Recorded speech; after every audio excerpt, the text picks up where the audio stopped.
tapi punya rasa takut yang besar.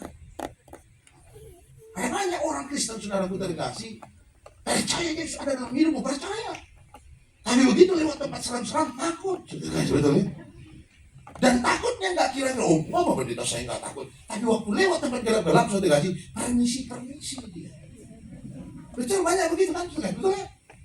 Begitu lihat seram-seram, ada orang sebetulnya. Tapi karena mengerikan itu tempat, saudara kasih, permisi kakek, permisi nenek, saudara kasih. Karena banyak orang meyakini, saudara kasih, bahwa setan itu kakek-kakek dan nenek-nenek. Dia harus banyak nonton film Sunda Bolong, saudara sebetulnya. Karena yang muda juga banyak jadi setan, saudara. Saudaraku terkasih, ada banyak orang, saudara kasih, hampir semua kebudayaan, baik itu orang Batak, baik itu orang Jawa, orang manapun, saudara kasih, kalau sudah takut, saudara kasih, suka tidak paham tentang kebenaran dengan baik. Kalau kau nggak percaya, saudara kasih, nanti pergi. Kalau ada yang meninggal ya, kalau ada jemaat yang meninggal, coba kau ikut ke kuburan. Tapi pastikan jangan kau meninggal duluan, saudara-saudara, supaya bisa bukti kasih dalam nama Tuhan. Dan nanti kalau ada yang meninggal, kau ikut ke kuburan, saudara. Pas di kuburan, saudara, tolong jangan fokus sama yang dikubur. Coba lihat kiri kanan, saudara. Selalu ada orang yang waktu ada di kuburan itu, waktu melangkahi kuburan orang lain, permisi dulu dia, saudara. Jadi dia melangkahi kuburan orang lain. Misi ya, dia lompat, saudara. Nah dia permisi sama siapa itu, saudara? Orang nggak ada orang di situ, betul? Apalagi kuburan sudah lama, sudah jadi bangkai, saudara. Sudah jadi tanah nanti, saudara. Tapi permisi, kenapa? Karena dibuat jadi kebudayaan. Saya baca tradisi orang Tionghoa, sudah diserang lagi, saudara. Lewat tempat gelap-gelap, ngomongnya begitu, permisi, anak bagong mau lewat, saudara. Padahal sudah ganteng tuh kayak di laut, saudara. Cewek udah cantik kayak Sio Meme, saudara. Hanya karena takut, saudara sih, ngaku-ngakunya anak babi, saudara.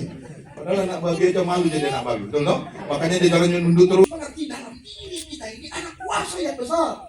Kuasa yang bagaimana Pak Pendeta? Nih saya kasih tahu, saudara, sebesar apa kuasa yang ada dalam hidup untuk dikasih. Ini nanti PR-nya malam. Nanti sebelum tidur kau doa, sebelum tidur saudara, doa, sebelum tidur jangan tidur dulu, saudara. Jadi selesai doa saya izinkan waktu untuk merenung. Supaya kau tahu sebesar apa kuasa Tuhan yang ada dalam kehidupan. Jadi waktu nanti kau tidur, sebelum tidur coba kau bayang, coba kau renungkan. Kalau perlu ambil pulpen sama kertas, saudara aja. Sebelum tidur, saudara, coba kau renungkan. Kira-kira apa yang Tuhan bisa buat dengan kuasanya yang besar. Firman Tuhan katakan begini, Yesus mendekati mereka dan berkata kepada mereka, kepadaku telah diberikan segala kuasa di sorga dan di bumi.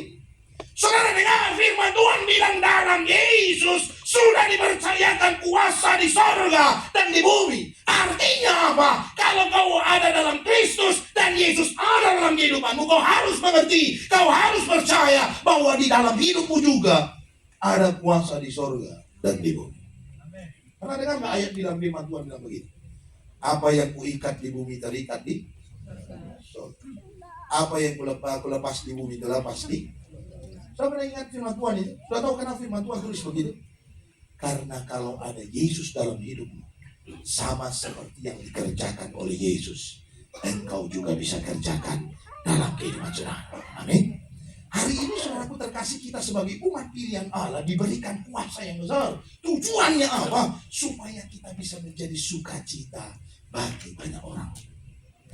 Kalau Tuhan kasih kau kuasa, jangan jadi pakai untuk jualan obat, saudara kasih. Dulu waktu pertama-tama kali saya datang ke Jakarta, saudara kasih, kalau pergi ke Monas, wah banyak sekali orang jualan obat. Tapi sebelum jualan obat dia bikin dulu, saudara kasih, apa namanya, sulap-sulap itu ya. Tangan dipotong nyambung lagi, saudara kayak gitu ya. Lalu saudara kasih di badannya disayat, saudara kasih bisa baik lagi. Setelah itu saudara kasih jualan obat, betul? Jualan minyak, saudara kasih, betul ya? Saudaraku terkasih, dengar saya kasih tahu saudara dengan baik. Kalau Tuhan kasih kau kuasa yang begitu besar, tujuannya adalah supaya kau jadi berkat bagi orang lain, memberkati orang lain dengan sukacita, dan membawa orang mengenal Kristus dan membawa hidup mereka kembali kepada Tuhan. Amin. Yang pertama, karena kita milik Tuhan, kita ini adalah pribadi yang berharga. Yang kedua, karena kita milik Tuhan, kita punya kuasa yang besar. Amin. Yang ketiga dan terakhir, saudaraku.